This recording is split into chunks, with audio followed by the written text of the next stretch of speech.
Was in teaching for many years. Um, Not to get on my soapbox here too much, but I think first of all, I always loved education. I always loved teaching. I still do. I think teaching today, though, has become such an extremely stressful career choice. And I feel as though a lot of folks, when they first get into it, when you're just out of school and you have a lot of energy and you don't have the same commitments that maybe you do later in life, it's maybe a little bit easier to handle. But I just felt that expectations in schools, kind of the focus of things, where it really is more driven by data and numbers. And not saying there's anything wrong with data and numbers, but the art of teaching, the joy of it, being able to respond to a student in the moment. A lot of that has been taken away, and many things are micromanaged and just way overstructured. Welcome to Her Desired Haven Podcast, a community and safe space where we come together to discuss all things Jesus, family, life, and faith. I am your host, LaShaundra. Thank you so much for joining me today. Today we have another incredible guest. Our next guest is the Ministry Relations Manager at Johnny and Friends Chicago, working with churches to equip and train them to help the disabled in their communities. Previous to that, he spent almost 20 years in education, working with children from infants to middle school and serving in a variety of roles, including teacher, mentor, and school director. Please welcome husband, father, speaker, and advocate, John Fela, to the show. Hey, John. Hey, LaShaundra, it's great to be here. Thank you so much for joining us. So, John, you are a disability and special needs advocate, and you are a father to a son who's 16 and he's autistic, but he's also nonverbal. Can you first explain what is autism for those in the community who might not know? They've heard of it, but they don't really know what it is. Can you explain what is autism? Yeah, absolutely. So essentially, autism is a disability that affects the cognitive skills of an individual. If this was 50 years ago, the language would probably be more reflective of when people said mentally retarded, which we don't really use anymore.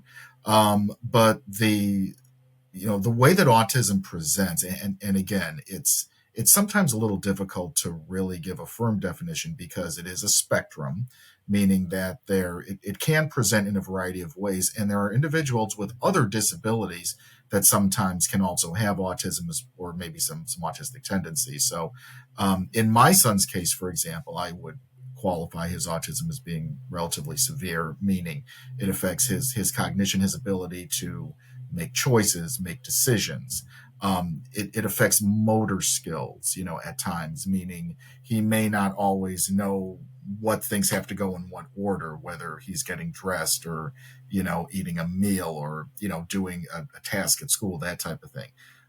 In my son's case, his language is also affected, his oral language. So he's nonverbal, as we say, meaning there is no output. There is a slight output. Once in a while we get some basic words or phrases, but for the most part it's not like we can have a conversation with him.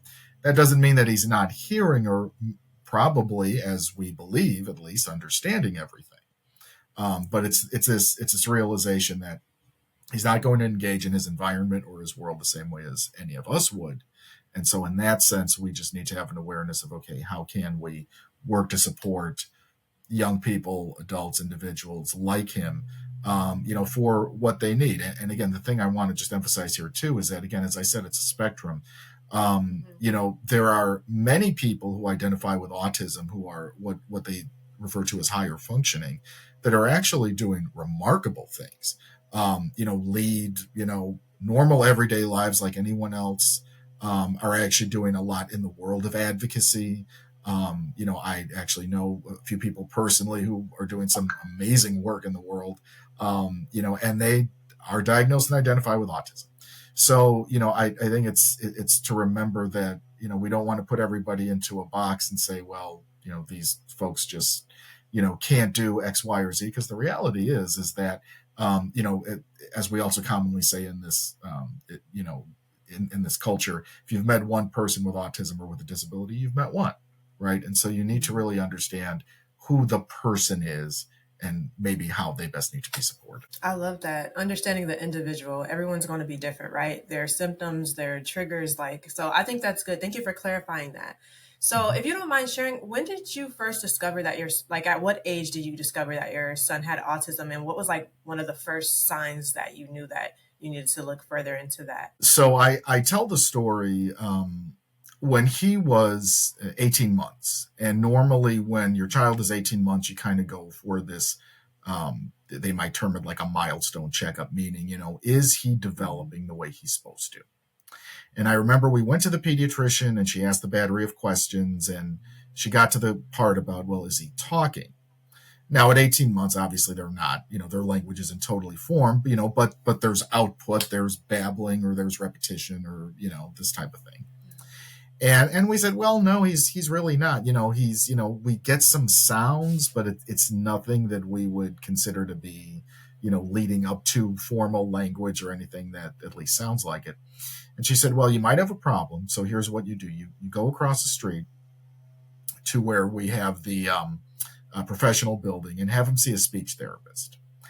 And her literal words to us were, I don't know what they do, but they play with the kids and then they make them talk. So just have him go see the speech therapist and that'll fix him right up. Now, understand too, his mom also was an educator. I was an educator, but this was our first child. We didn't know what we didn't know. So, okay, we'll go see the speech therapist. See the speech therapist, didn't fix him. And then we do things like get the hearing tested. Well, the hearing's fine, so it must be something else. And then we basically signed up for what in Illinois is referred to as early intervention services, which, through the state, up until the age of 3, you get state appointed therapists or consultants that'll come to the home, evaluate your child. They can't diagnose them with anything, but they can at least see if there is something that maybe needs to be helped along, up until, the time they're 3.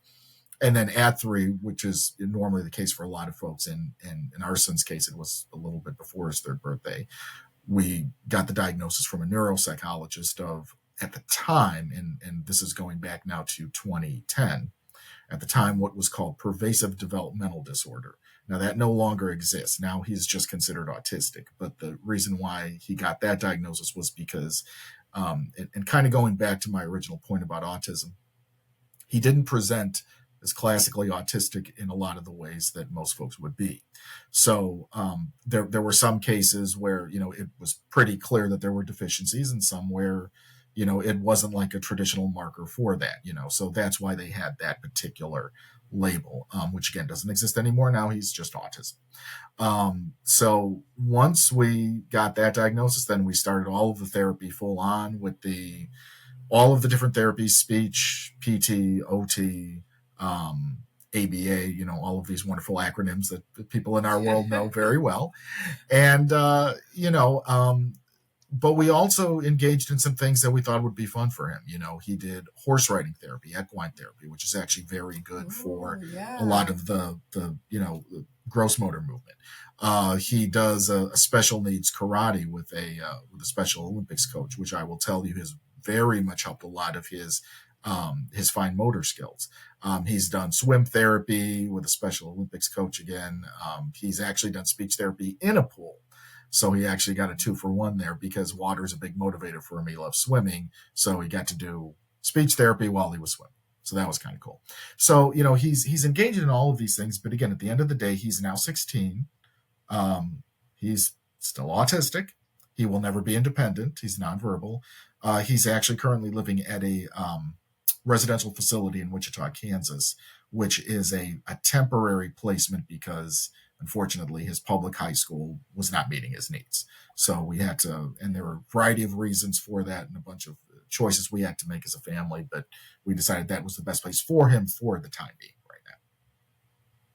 Yes, that has to be a very difficult decision to make, especially like being out of state, but you're doing what you need to do and what's best for your son, placing him in a facility. So, how, as a parent, has your journey been having a son who's autistic, just like mentally, maybe physically, emotionally? How has the journey been for you? Well, I will tell you, based on your perspective, right? I could very easily sit here and say it's been exhausting, it's been challenging, it's been frustrating. I've had anger, I've had fear, I've had anxiety. You name the emotion, I've had it. But here's what I'm also going to say. My son has been more of a gift to me, and quite honestly to other people that know him well. But speaking for myself, he's been more of a gift to me than I could ever imagine. Why? Because first of all, raising my son in general, I think has allowed me to be a more patient person, a kinder person, a person who has more awareness of people in an environment that maybe are struggling on some level, kind of a thing.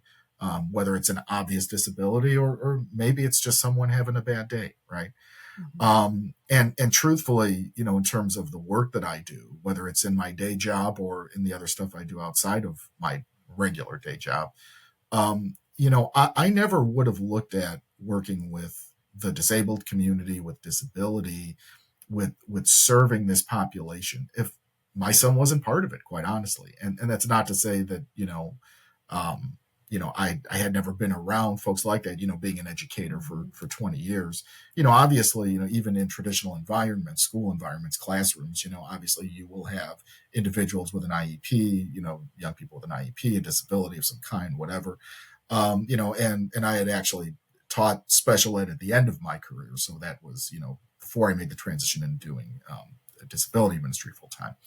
But, the reality is I probably never would have thought of that and said, no, that's not for me. That's not something I connect with.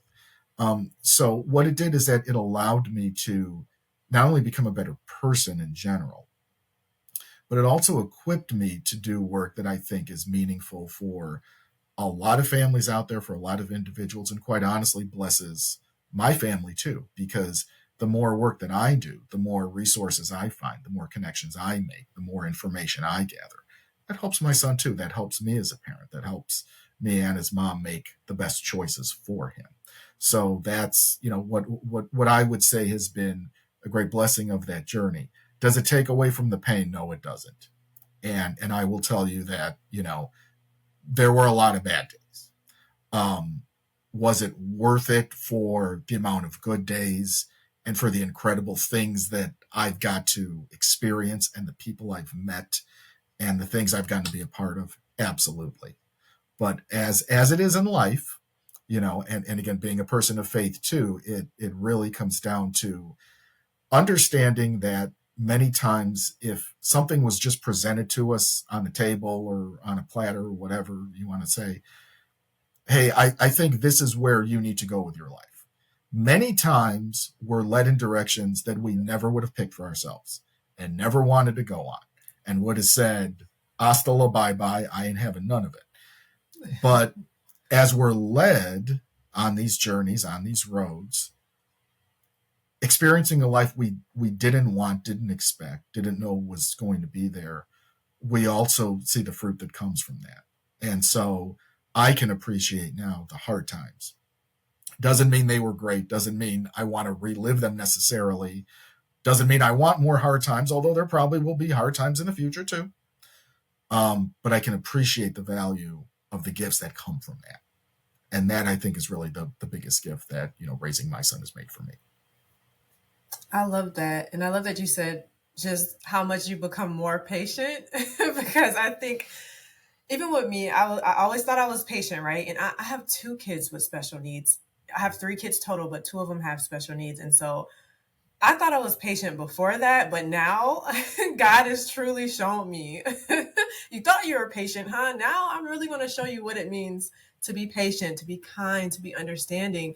And I get it. I understand what it's like as a parent, just the good times, the bad times, how hard it gets, how the pain, the suffering, not just for you, but the kids and just that journey, like the ups and downs. It's not easy, but it is a blessing because it allows you to learn so much, even about like the school systems and the laws, and you become educated. And it's like, wow, so many families don't know what's available to them and they're not accessing these resources. their legal rights and everything that they're entitled to have to provide their children a good education and different things like that. So I've become as well somewhat of an advocate for my kids, but I'm also helping other families. So there's a blessing. I always call it like there's purpose in your pain. And I love how God would Mhm. use something that the enemy meant to tear you down, to break you down. He will use it for good, right? So I love that you said that. And I know that kids are a blessing and they're a joy, but like you said, there are hard times. What do you do to kind of like really pour back into yourself so that you can show up as your best self for your son? Yeah, that's a great question, and I think one of the things that his mom and I, so just for background, my son's mom and I are divorced, and I'm actually now remarried. But when I was married to his mom, we years before we were divorced, we went through a very difficult season of life where everything was going wrong and nothing worked, and we almost got divorced, but then we didn't. And luckily we had good support from our church and a good marriage counselor and family that kind of helped us along the way. But one of the things that we learned from that is the importance of self care. And for a lot of families or parents, when I talk to them, if I give advice, sometimes the advice, as I've learned in life, the best advice is usually the simplest, right? It doesn't have to be complicated. But even using a calendar to structure your time, and most of us have calendars, and most of us have, whether digital or, I still like old school writing on something, whatever. But we had to learn how to manage our time as far as not just when our son had to be at therapy or at the doctor or whatever he was doing. When were we also scheduling in self care time so that we were getting replenished and then could have the energy to be with him? Because the way that it worked in our family for years, and a lot of special needs families, I think, is, you know, mom handled certain things. So like, and especially in mom's case, she handled a lot of the managing the calendar, the doctors, the therapies, all that, which was great. That was her gifting. I had different gifting that I had to learn. But the fact was that, when it was her, day to have a break, whether, she was out with a friend or working out or whatever her thing was, that was my time with him. And sometimes those, it's not that every day was challenging or a bad day, because a lot of days were great. But um, a child with the level of my son's disability also requires a lot of work, requires a lot of attention. You can't just check out and just be, okay, well, the kid's playing in the other room and I'm just over here doing whatever. It's like you've got to like be with him. Um, so you want to make sure that each parent has that space, and then for myself with my free time, certainly, a lot of times that would mean going to the Bible study on Saturday morning, or, maybe going to work out, and then as my advocacy work developed over these last several years, a lot of that would be time for me, let's say, to write, in terms of some of my blogging, or, do, interviews like this, that type of thing. So, but why that was important too was that when you're with a child that requires the level of care that ours did, and then you would get burned out, you knew, one, you had that on the calendar, so you knew to take advantage of it as much as possible. But it's also objective too, because a lot of times what happens with couples and families like this is, especially where the mom is kind of naturally carrying more of the load, because I think a lot of our moms, and we love our autism mama bears and all that, they naturally just kind of carry that load of, handling the stuff. And dad is basically just like, all right, just tell me where to go, kind of thing.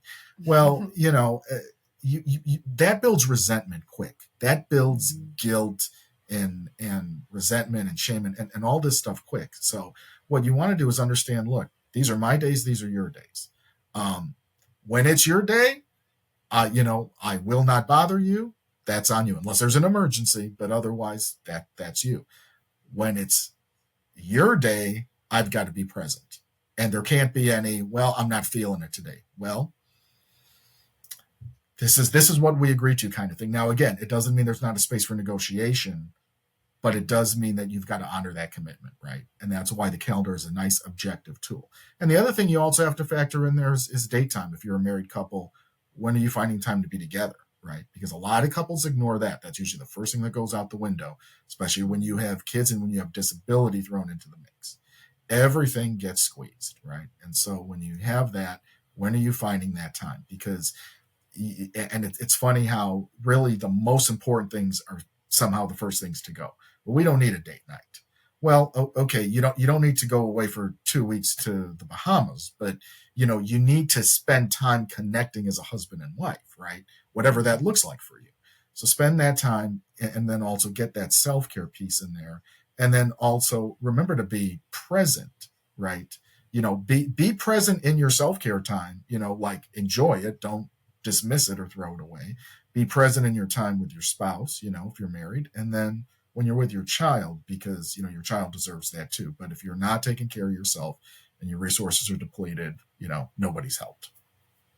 Right. That's really good advice. And I think that's, like you said, one of the first things that we neglect because we think, or maybe even like with women, like we tend to put everyone else's needs before us sometimes. And then it gets to the point where we're so burnt out now we can't help anyone else. So I think that's really, really great advice, especially for dealing with families that have children with special needs. There's that extra layer of energy, of care that's needed. And it's even more exhausting at times to prioritize your mental and emotional health. Even I would say like what you're eating, because that can impact your mental and emotional health and well-being as well. So just having that in the schedule, like all that is such great advice that I think will really help our community, because that's even been something I've been dealing with recently, not neglecting self. So thank you so much for sharing that. You had mentioned that there are certain resources that every family should know about. So, how important do you believe outside resources and community is for these families? And what are those ones that every family should know about? Yeah, for sure. So what I would say is that community is a huge piece of advice for me. Usually, when people ask me what's my best advice, I qualify it as a number one A, number one B conversation. Number one A for me is my faith. My Christian faith is the foundation of my support. Without that, I've got nothing. Now, understanding that I meet people who are not Christian or not religious, whatever their thing is, okay, fine. But 1B is community. You must have community. You must have people walking alongside you. And I learned really the hard way, kind of in those challenging times that I described years ago when I was still married to my son's mom. It's that, I had people around me that were willing to listen to me or be there or support me, but they didn't get it. They didn't understand. They didn't know how to help me, right? And so, one thing in terms of community, I love to tell a story called The Tale of Two Parking Lots. So this is something that I do in some of my presentations I give. So I talk about how back in 2012, when we were going through this period of life where nothing was working, I was sitting in my car outside of the church we were attending at the time, because there was a men's group that would meet on a Friday night. And I was early, so I decided to make a couple phone calls, and I called a couple of my closest friends, right, from years ago. And they were both married. They didn't have kids yet, but, I told them what was going on. And basically it was like, man, we got nothing for you. We want to be here for you. We don't know how, that kind of thing. And then I go into this men's group where, I was in my 30s at the time, but, I was probably the youngest guy in there, and everybody else is my senior by 20, 30 years. And, I got to a point where, I wasn't ready to share what was going on in my life yet, but then I chose that night to do that. And I remember after I was done sharing, the whole room is silent. And then the group leader finally chimes in, looks at me and says, that's really tough. We're sorry to hear that. But what you need to hear is that it's going to be okay. Now, here's the thing.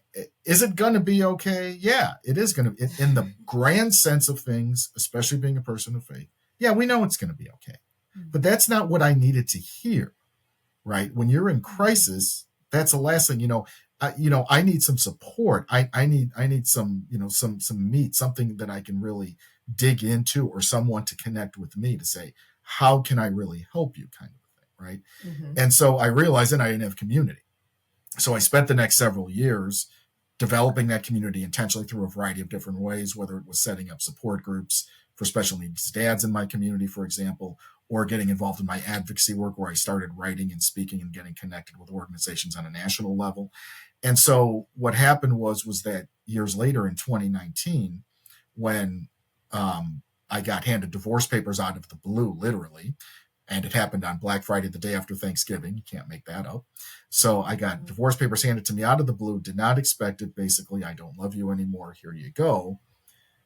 What did I do? Well, I needed to clear my head. I got in my car. I drove a few miles to the nearest parking lot of the big box store, sat in my car, and I started to make phone calls. But this time I had way more resources. I had a bunch of special needs parents, moms and dads that I could call. I had special needs attorneys who, sometimes even had their own kids with disabilities. They could give me legal advice, or financial advisors, or pastors who could counsel me, or people in ministry. So I had a whole toolbox of resources I could then lean into when I needed it the most, right? Mm-hmm. And again, that was about me building into those communities, me giving to those communities, me, asking how I can be of service. But then those relationships that developed allowed me to, to have what I needed when I needed it the most. And I know you mentioned, or organizations and, things that I would recommend. It's always one of these things with families and parents. It seems like there's a lot of good stuff out there, but most people don't know about it. And usually it's because you wait for a parent or a family to tell you, hey, have you heard of this, right? So for me, and again, I'm not saying that these are all the best out there, but I know for me, if I share the ones that I'm personally most connected with, one organization that I love, and especially for dads, is Special Fathers Network. So Special Fathers Network is a national organization for dads. It's based in Chicago, but it's national. And they have a ton of resources for dads. Okay. So most guys don't want, men don't process the same way as women. Men don't like to share. Men don't like to, go down that rabbit hole. But the reality is men need support. It might look different. They might need it maybe a slightly different way, but they still need it. So Special Fathers Network provides a bunch of different resources. There are online groups that meet every week. There are several of them, and there are some that are specific to a geographic area in the country. So maybe sometimes, instead of meeting virtually, they'll meet, in person, kind of a thing. If you don't like to meet with a group, there's a mentoring program. You can get connected with a mentor father based on, your location or your child's disability, et cetera, whatever kind of best fits you.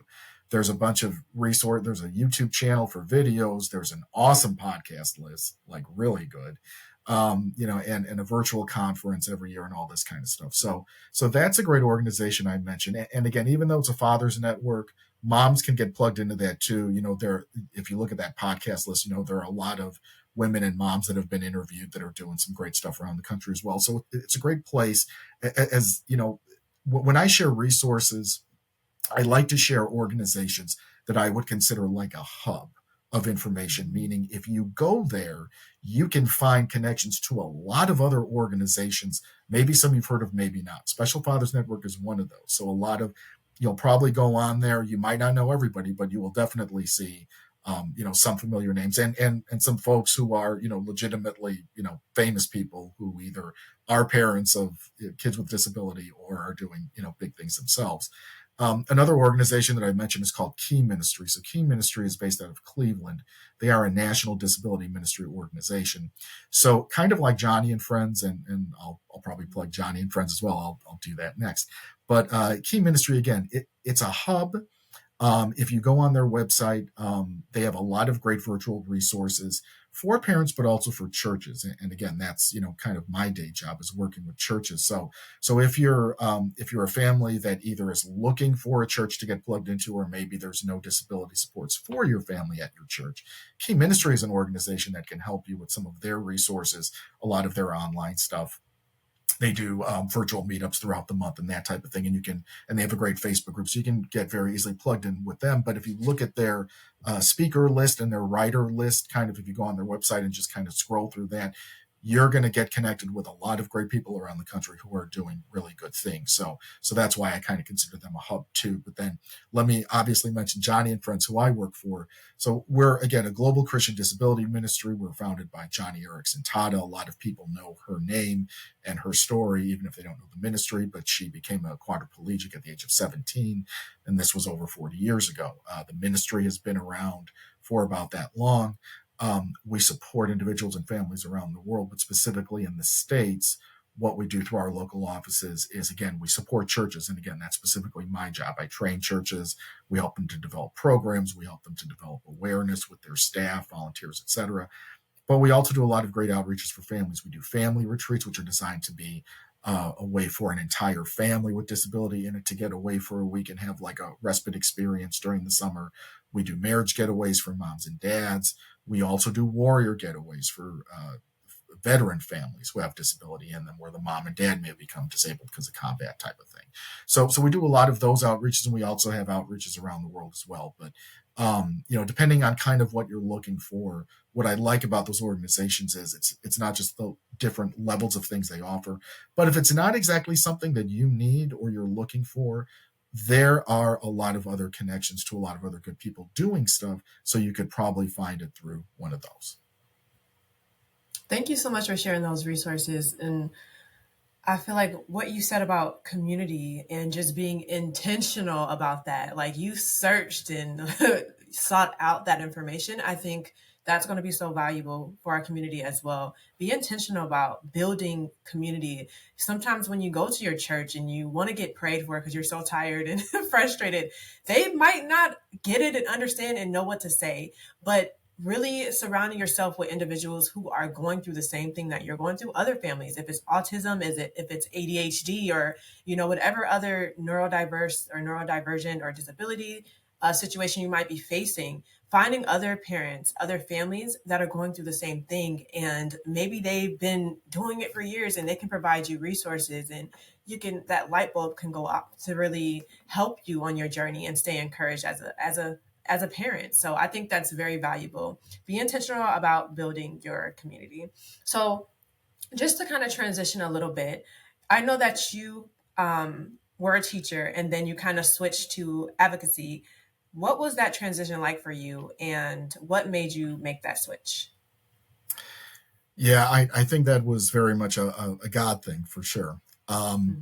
So not to get on my soapbox here too much, but I think first of all, I always loved education. I always loved teaching. I still do. I think teaching today, though, has become such an extremely stressful career choice. And I feel as though a lot of folks, when they first get into it, when you're just out of school and you have a lot of energy and you don't have the same commitments that maybe you do later in life, it's maybe a little bit easier to handle. But I just felt that expectations in schools, kind of the focus of things, where it really is more driven by data and numbers. And not saying there's anything wrong with data and numbers, but the art of teaching, the joy of it, being able to respond to a student in the moment, a lot of that has been taken away, and many things are micromanaged and just way overstructured. So it's challenging, and I've worked in a variety of different environments. I've worked in public and private environments. I've worked with some different philosophies and curriculums and all that, and some are they all have their positives and negatives. Let's say, what happened with me in terms of making that transition, though, was I was working at a private school near downtown Chicago, and I was the special ed teacher there. Again, it was a private school. It was more for, let's say, affluent families. But regardless, I was the guy. We didn't have a department. It was really just me.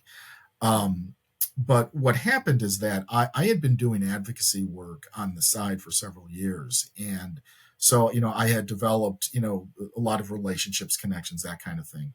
And one thing that I had gotten plugged into was there was a group. It was a virtual group. It actually started out before COVID as an in-person group. And then when COVID hit, it just went virtual, like most things. But it was a networking group for churches in the Chicago area that did disability. So whether you were a church or whether you had a ministry or connected to some other organization, something.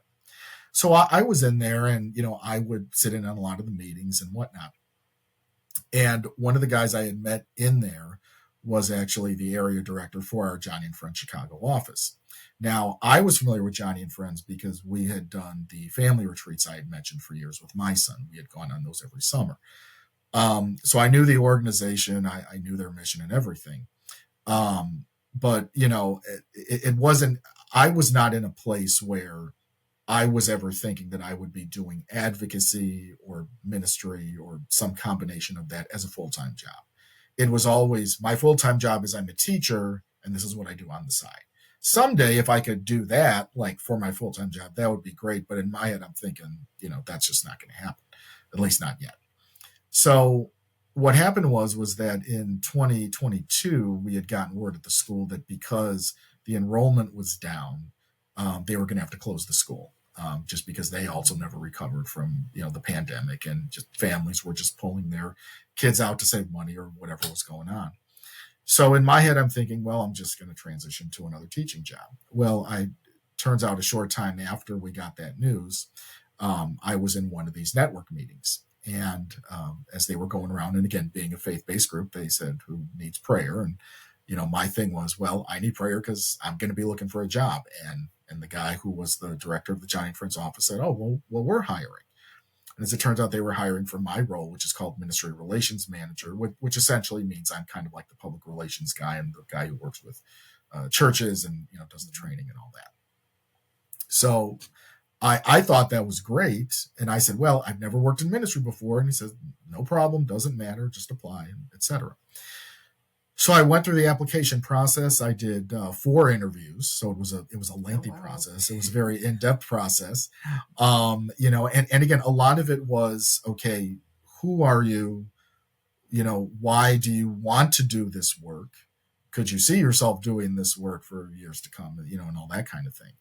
And really, what I found was, and I didn't know any of this years ago, right? Kind of going back to my other point about, this was not something I ever would have picked for myself.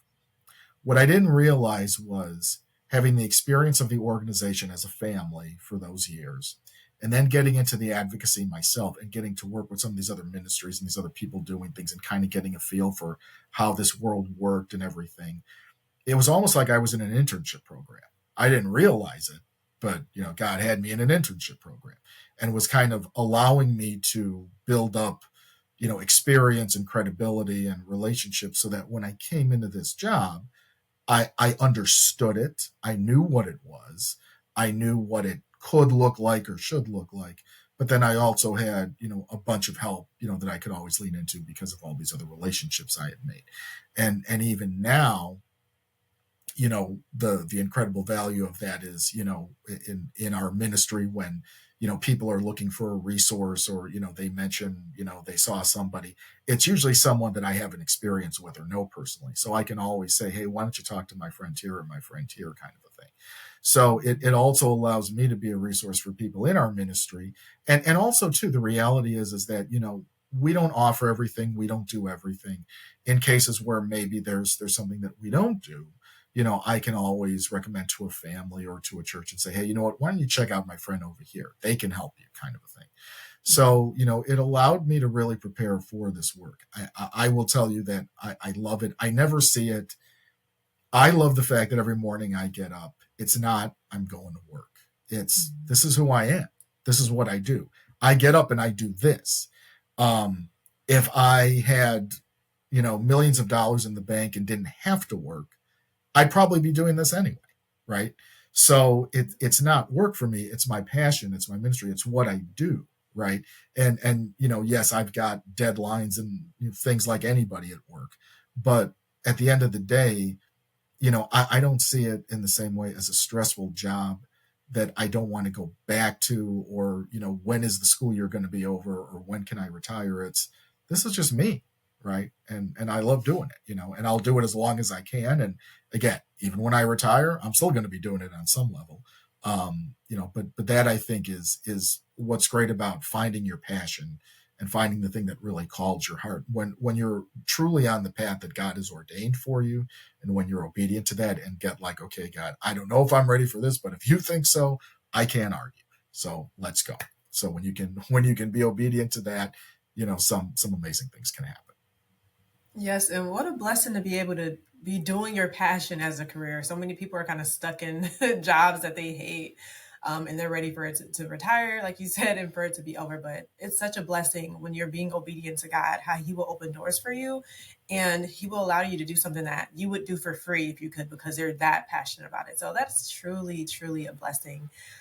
So you had mentioned earlier that your son was in public school, right? And they weren't kind of like meeting his needs. What was your journey like advocating for your son in the public school educational system to get the services and accommodations that he needs? Yeah, that's an interesting story. And you know what I will tell you is this. In my son's case, other than last year, and I don't even put that totally on the school district, as I'll explain, but he really had a good experience in his public school environment. Now, what I will say is, we had to go through the first few years of his life figuring out exactly the level of his autism and his disability, the level of his need, and what that looked like. We definitely had some school experiences, specifically with like some private schools and private preschools, kind of a thing, and places where I knew the directors, I knew the people who ran the program. I'm like, this is going to be great, and in one particular case, it was absolutely not great. And so I think one of the things that, and I always share this when I talk about advice for parents in terms of looking at school settings, you know, there are a lot of generalizations out there. I know, for example, being in Chicago, being in a large metro area, a lot of people might say, well, I don't want to send my kids to public school because the education's horrible. Well, here's the thing. It might be, but how do you really know? See, so like, for example, I would talk to parents at the school that I mentioned I last worked at before I got into ministry. These were mostly affluent families. They could afford to send their kids anywhere. When you have a child with a disability, I had to be very honest with them. I said, listen, I'm like, there's certain things I can do with them. There are certain ways we can support them. But at the end of the day, a public school, by law, but a public school is going to have a special ed program. They are going to have a bare minimum of what they can offer. And many times, even that bare minimum is more than what a private school could offer. Why? Because even though a private school is essentially a small business, right? They just happen to be in the business of education. So where parents kind of get wrapped up in thinking, well, I'm paying this tuition, so obviously you guys just have all this money. No, they don't, because they're not getting tax dollars, right?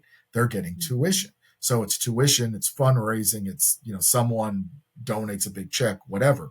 Whereas in the public school, by law, okay, this school, this district, et cetera, is getting X amount for each student, X amount for each special ed student. Now again, does that look great in every setting? No.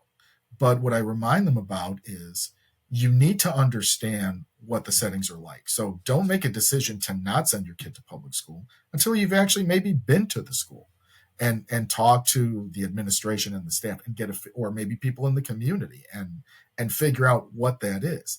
Because in a lot of cases, they can do more than someone else. Now, in my son's case, what I will say is where we were living when my son was born, the suburb we were living in, that school district we did check out and we didn't get a good feel for it. We said, we don't think this is it, right? So we said, what would be a good school district? And we kind of had to move heaven and earth, but we were able to sell our house, move into that school district, and then raise him in a district that really met his needs for many years. Was it perfect? No. I mean, yeah, there were ups and downs, but for the most part, the staff was responsive. They were supportive. They loved him. They loved us, and it was a good relationship. Where it kind of tanked was this last year, which was his sophomore year of high school. And again, I don't put it totally on the school, but he got to a point in life where maybe because he's a teenager, maybe because of puberty and hormones, he also always has had really bad GI distress. And again, being nonverbal, he can't communicate those things. So a lot of times when, let's say, he's having some kind of a body issue, the only way he knows to let you know he's in pain is to inflict pain on someone else and let them get a clue. So he started to become aggressive. And he was not normally an aggressive kid. I mean, once in a while he might give you a little scratch or pinch, but he never was physical on any level. Now he was physical. And oh, by the way, he was now 15. He wasn't 5, and it wasn't like, okay, I'm going to put you in timeout. It's like, okay, now I'm really having to protect myself. And so Yeah. The way that the school was communicating with us was basically, listen, we don't know how to help him, so if he's having a hard day, we just need you to come get him. Well, and his mom and I are divorced. I'm remarried, but we both work full-time jobs. Even if I'm working from home, I'm still working. I can't just drop everything and go pick up whatever. Again, not that I don't want to take care of Yeah. my son, but I have a job too, and your job is to help him, right? So it got to the point where it was pretty clear they couldn't meet his needs. um, we did know from other parents and other families in the community that other students were also equally having a bad year. So did that speak to maybe the quality of the education that year in that environment with those instructors and teachers? Possibly. But however we got there, it was enough motivation to say, okay, we have to do something different. And we would have loved to have found something that was much closer in terms of proximity, for us with him. We looked at a lot of choices. Either they didn't have a spot for him, or they said they wouldn't take him for some different reasons. But this place in Kansas actually checked all the boxes and said, absolutely, no problem. We'd love to have him. And so we did what we needed to do for him. And again, just for a season, it's not a permanent thing, but he will probably finish out high school. He's had a great experience so far. He's been there since June. We have visited several times. And it just feels like a very supportive, warm environment, and just kind of exactly what he needs. And so we feel a lot better about that experience for him. Was it our first choice? No. And I will tell you that one of the hardest things I've probably done in terms of my experience with my son, and there's a few highlights in my head I could mention, but one of them is definitely the day I had to leave him there, because in my experience of my son is he's not totally independent. He always needs help with something. Who's going to help him, right? Yes, they have staff. Yes, the staff is trained. Yes, all these things are in place. But as a parent, your heart is still saying, I need to help him. But now it's time for me to go. And there ain't no choice in that. You're not staying here. You've got to go. He's got to stay here. So that's a big first step out the door to kind of make as a parent when you've been caring for your child in as much of an intentional way as you have all those years. But at the end of the day, it's a milestone. It's a transition. It's something that had to happen. On some level, it will happen with all of us parents of disability in our own way.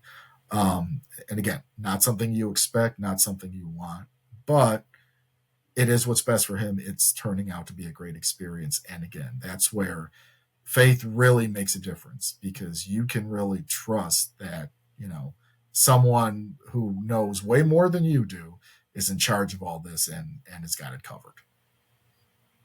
Yes, I think it's important for parents to understand if the schools in your area are not meeting your needs, it's okay to like go to other places and keep searching. If they're not meeting the needs of your child, you definitely want to do your due diligence, of course. But it's okay. Like I had another podcast episode where we kind of talked about that, and his son is in a therapeutic day school, and they were in public school before, and they just kept searching out, finding, building community, searching out what worked best for their kid.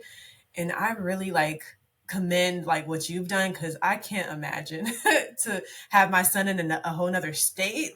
I know that was hard, but I know that you made the best decision that you felt like you needed to make for your son to get the help that he needs. And parents need to understand that do what you have to do for your kids. Sometimes the decisions are extremely hard and difficult, but if it's what they need, then we have to kind of get out of our own fears and our own heads and do what's best for them.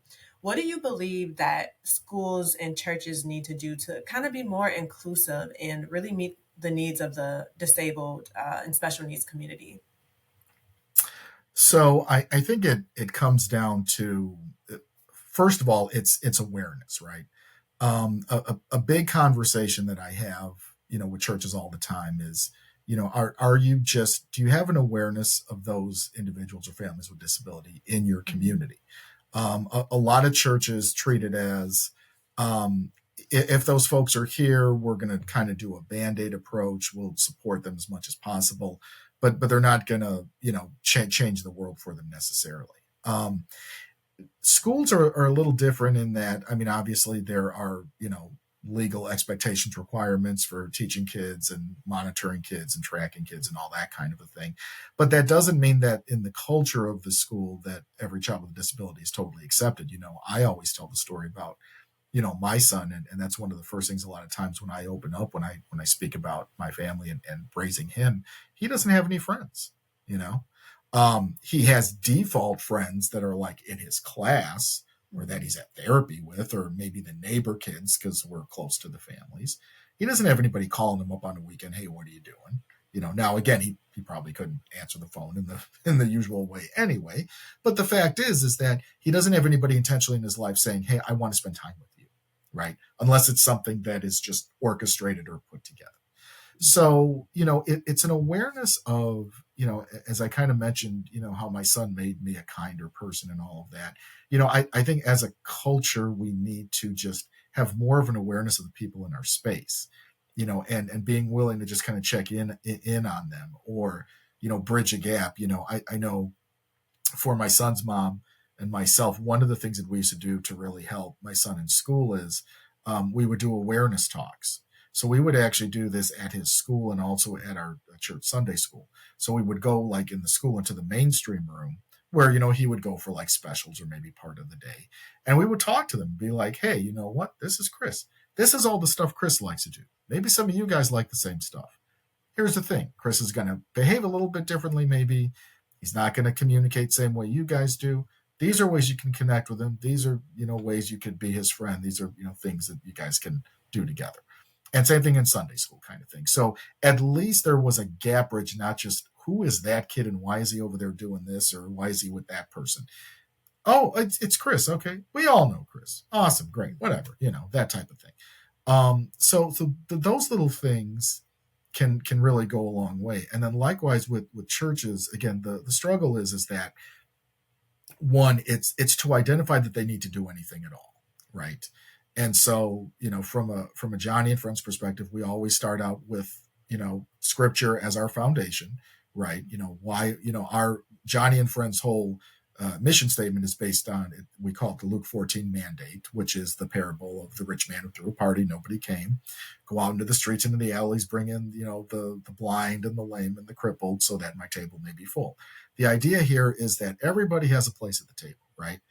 And a lot of times churches may have the kind of, perspective of, well, when they come to the door, we'll figure it out. Okay, well, a lot of times they can come to the door and get turned away, not necessarily that a church is saying we don't want you, but that's the feeling they get. That's the experience people have. If they're not embraced or if they don't feel like people are really listening to them or supporting or wanting to care about them, well, they're just not going to keep coming. So the conversation I have with them is, it's awareness. But then, and it actually goes back to a conversation I had recently talking about inclusion, right? Because a lot of people say, well, we need to have more inclusive environments. And I say, sure, but here's the thing about inclusion. The problem with inclusion is that it limits the potential and the possibilities of the relationships you can be making with this community. Meaning, it almost a lot of times waters down into like a separate but equal thing. So at a church, for example, we have a disability ministry. Okay, well, tell me about it. Well, we got a classroom. Okay, and where's that? Well, it's down the hall. It's down the steps in that corner, tucked away in the basement. We close the door. Nobody knows they're there. Are they included? Yeah, they're welcome at the church. They've got a place. Does anybody know they're there? So we have to be careful when we talk about inclusion. We can start with inclusion. We can make sure people have a place. But then we've got to move to acceptance. Are those people in the whole church body? Are they in, the auditorium or the sanctuary? Are they at some of the other events? Or, and again, this is kind of at the end of these developmental stages that we train churches on, when you get to a place of not just acceptance, but what we call co-laboring, meaning these individuals are now actually giving back to the church themselves. Which blows most people away, because the expectation is, and it's really based on this idea of ableism, which is, well, we have to always be taking care of them. Well, They may need some help other people don't. That's true. But that doesn't mean maybe there aren't other things they like to do, would enjoy doing, they would like to help doing. And so churches that do this really well have individuals with disability helping out at the cafe or the coffee shop or this, helping out at the events, helping out at whatever's going on in the life of the church. They have an identity with maybe their group or that ministry, but they're still part of the church, right? In the same way that all, men's ministry, women's ministry, young adults, kids, okay, yeah, they have their place, but they're still part of the church. They're not segregated, right? And so that's that next step conversation we need to have. And so that's where we always want to talk to churches about that end game, or and again, even in schools, talking about, okay, how are we developing this more? How are we building community more? How are we bridging these gaps and developing these relationships more? It's not just my kid has a place here. My kid can have a place and no one knows he's there and nobody cares. That's not acceptance. He's included, not accepted. That's where the conversation needs to go, is how are we really bringing people in and making this thing whole. Do you feel like for the churches specifically, do they reach out for your assistance or services after it's gotten like really bad, or do they take initiative and kind of do it prior just to have the education?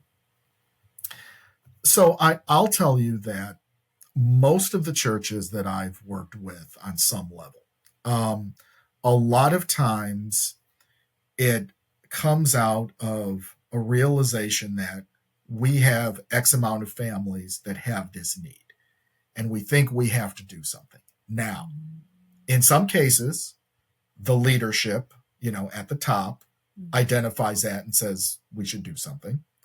Most times it is someone who either is already on staff, especially because a lot of times disability ministry comes out of kids ministry. And the reason why is because a lot of times if you have young children who need a buddy or they need something accommodated or, some other support, sensory, whatever, you have to tweak that. And then maybe that person says, you know what, I think we need to build an extra program, build a different program. Maybe we need to add something. Okay, great. Or sometimes it's a parent. Sometimes it's a parent that advocates for that, right? Most churches don't just decide, hey, we should do something for special needs, unless there are enough families with a voice in that church and staff that's kind of letting leadership know, or in some cases where churches, and there are churches I know that actually have been founded, with a disability focus in mind, but that's usually because the pastor, whoever founds the church, has disability in their family, right? Mm-hmm. So one of these dynamics that I see too, unfortunately, is a lot of times with churches, you get what I refer to as the anointed one, meaning there is someone who catches the vision for disability ministry or special needs, and they're the ones who put in the time, put in the effort, put in the work, get the volunteers, get it all set up, everything. But then let's say there's a life change. So that person who started it, okay, husband got a job out of state, or they're retiring, or they're moving, or something happened, they're leaving the church.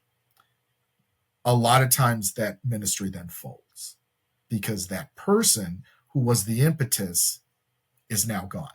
Now, that doesn't happen in every case, but in a lot of cases it does. And so what I'm always talking to churches about when we first have a dialogue is, listen, I can train your staff, I can train your buddies, I can train your volunteers, whatever.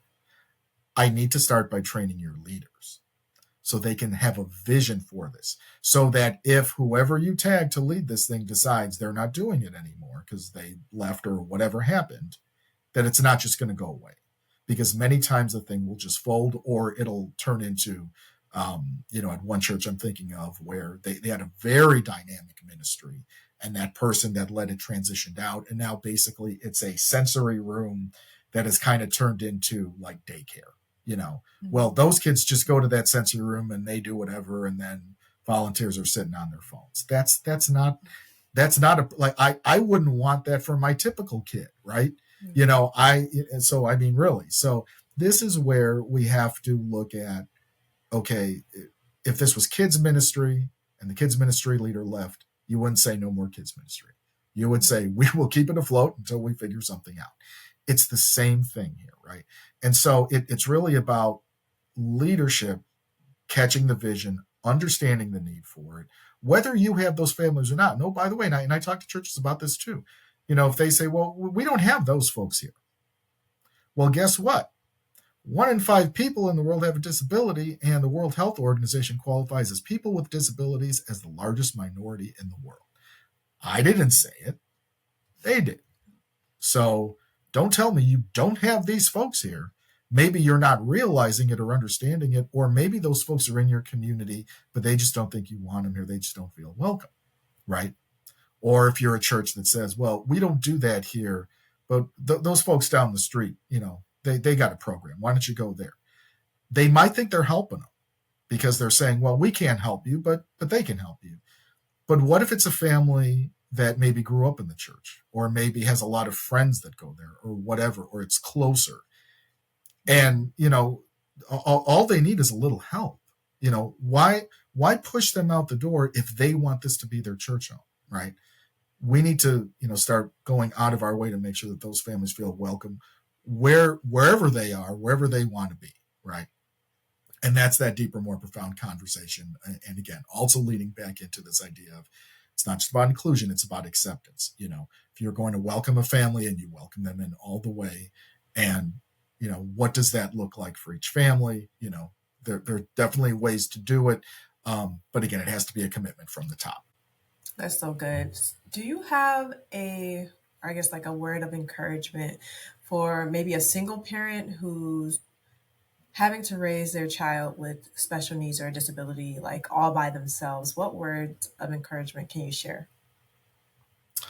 Yeah, and I've walked that road too. I was, I got divorced. Well, we got separated at the end of 2019. I had been divorced for a little over 4 years, until I got remarried actually just this year. So what I'll say is this: divorce is hard.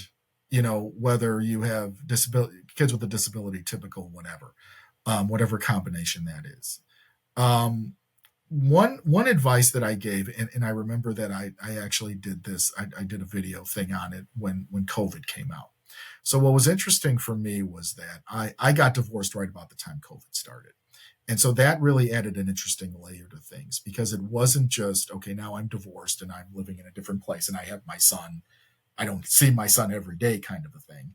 But now there's the COVID thing. So now there's, not that I couldn't see him, but there's restrictions on what you can do and what you can do with him, and all this kind of stuff. So as I was transitioning, out of the marriage, and the divorce was being finalized, and now all this stuff is going on, when I was asked basically a similar question, I remember I came up with what I call 3 C's, right? So my 3 C's are communication, coordination, and compassion.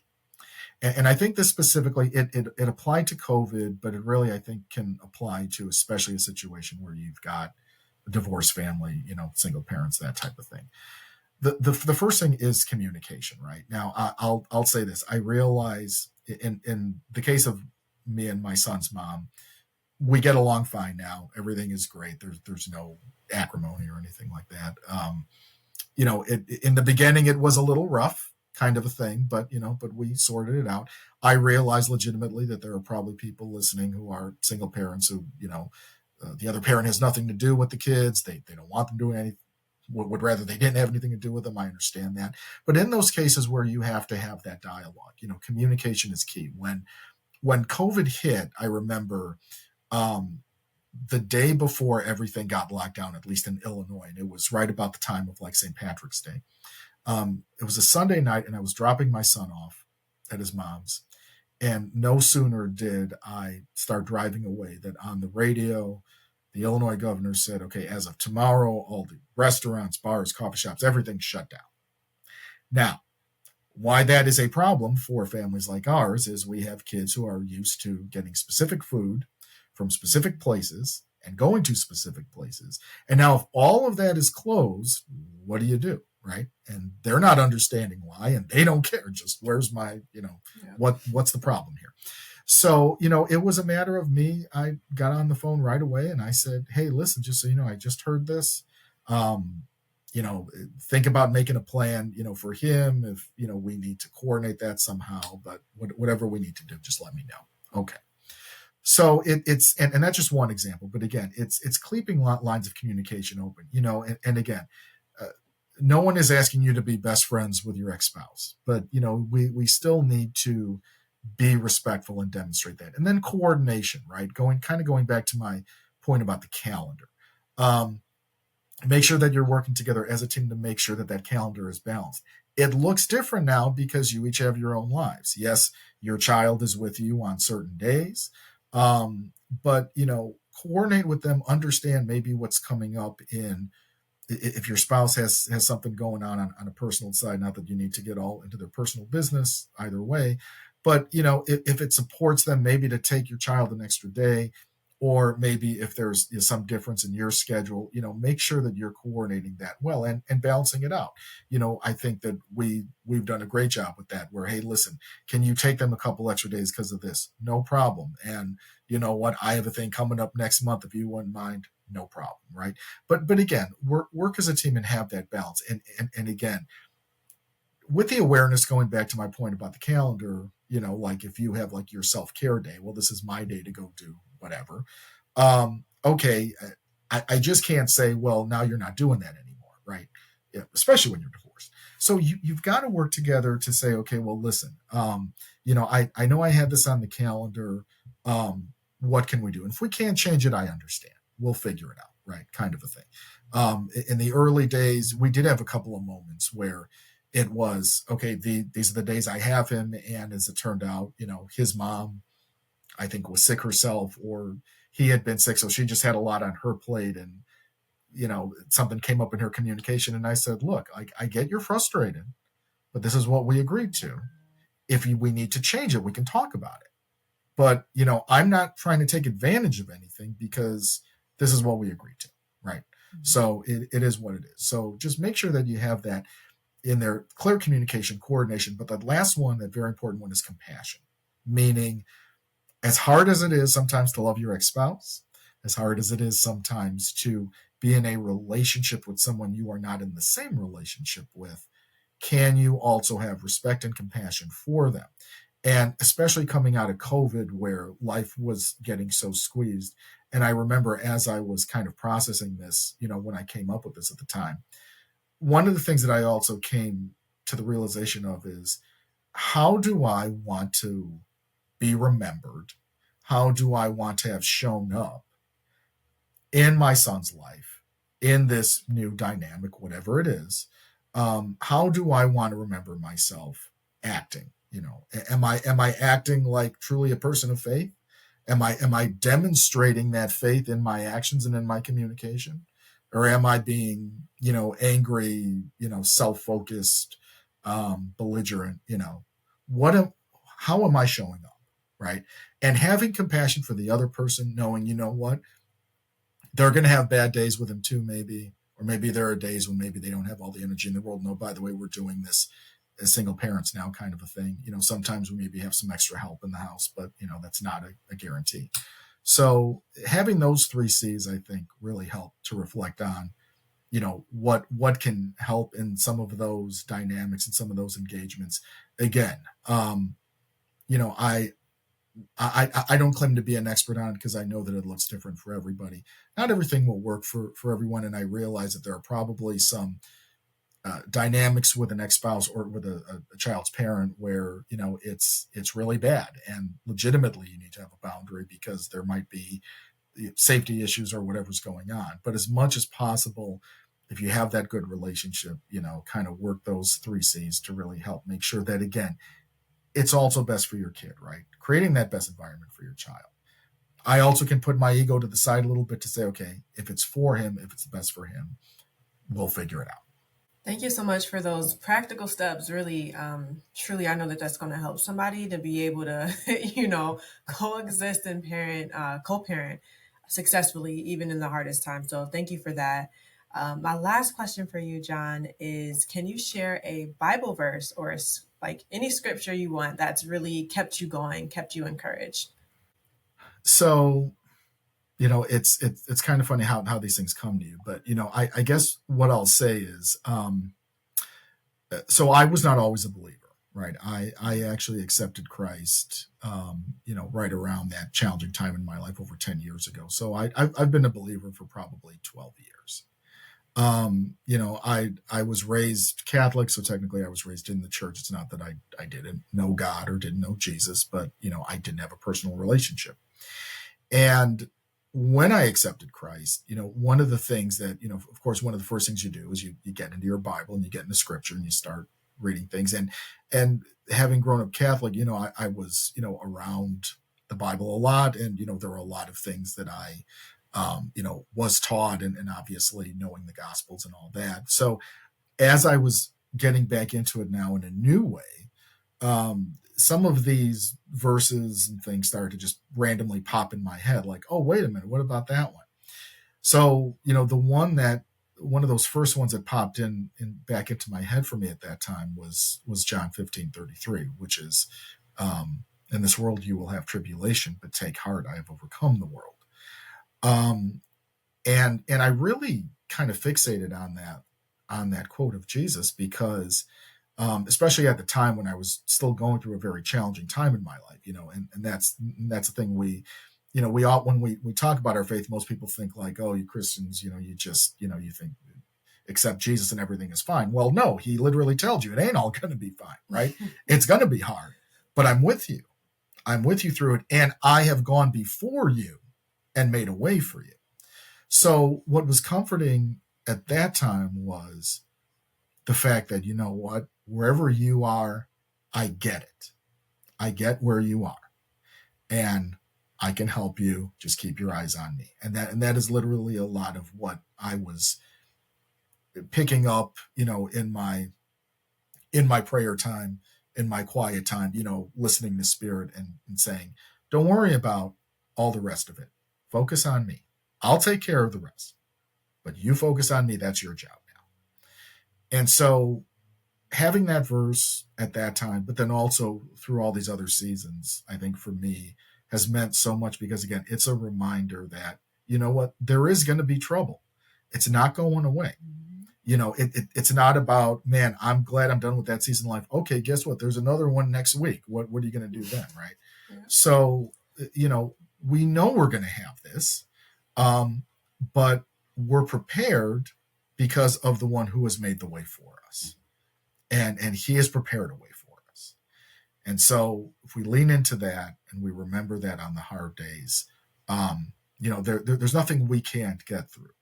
It doesn't mean it's going to be easy, but we can do it.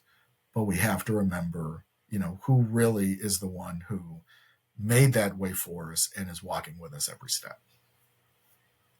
Yeah, that's a really good one. Thank you so much for sharing that. Where can our community connect with you? Do you have any resources you want to share? Yeah, so I'm all over the Google machine, as I like to say. If you put my name in, I do want to clarify something if I didn't already. So my name is, as you see it, John Fela, but a lot of my content is actually under my old name, which is Fela Geller. So Fela Geller was actually my name from my previous marriage. And when I got divorced and now that I'm remarried, I went back to my original name of just Fela. So a lot of my content is still under Fela Geller. So if you put John Fela Geller into your Google, you're going to get a lot of stuff. However, now that I've transitioned, all of my website and my socials are under my new name. So either way, you can find me. The best place to look is my website. It's just johnfela.com. And most of my content is on there. Although because I'm always producing new content and my friend who's my webmaster can't always keep up, I tell people go to my socials. So, you can find me on Facebook. I actually have a blog page on Facebook. It's John Special Needs Blog. So just John Special Needs Blog on Facebook, or you can always just, find my personal account there. I'm on Instagram, John_Fela_1, John_Fela_1 at Instagram. I'm on LinkedIn and Twitter and all of that. Just look for me under my name.